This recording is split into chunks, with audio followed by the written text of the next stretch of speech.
ময়নাগুড়ির শতাধিক প্রাচীন রাধিকা লাইব্রেরি সযত্নে ফিরিয়ে আনার দাবি রাধিকা লাইব্রেরি উন্নয়ন মঞ্চের। ময়নাগুড়ির শতাধিক প্রাচীন গ্রন্থাগার রাধিকা লাইব্রেরি সযত্নে ফিরিয়ে আনার দাবি রাখল ময়নাগুড়ি রাধিকা লাইব্রেরি উন্নয়ন মঞ্চ। লাইব্রেরির অবস্থা দিন দিন শোচনীয় হয়ে যাচ্ছে, জমি দখল হয়ে যাচ্ছে কিছু দুষ্কৃতীর হাতে। পুরো বিষয়টি আজ জেলাশাসক দপ্তরে জানালো ময়নাগুড়ি রাধিকা লাইব্রেরি উন্নয়ন মঞ্চের সদস্যরা।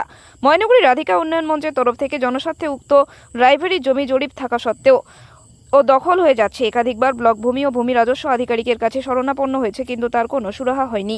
আজ তাই জেলাশাসক দপ্তরের কাছে পুরো বিষয়টি জানানো হয়েছে রাধিকা লাইব্রেরি যত উন্নয়ন মঞ্চের তরফে। এই লাইব্রেরির সংস্থা সহ ও লাইব্রেরিতে থাকা প্রাচীন বই সংরক্ষণের বিষয়টিও বলা হয়েছে এখানে।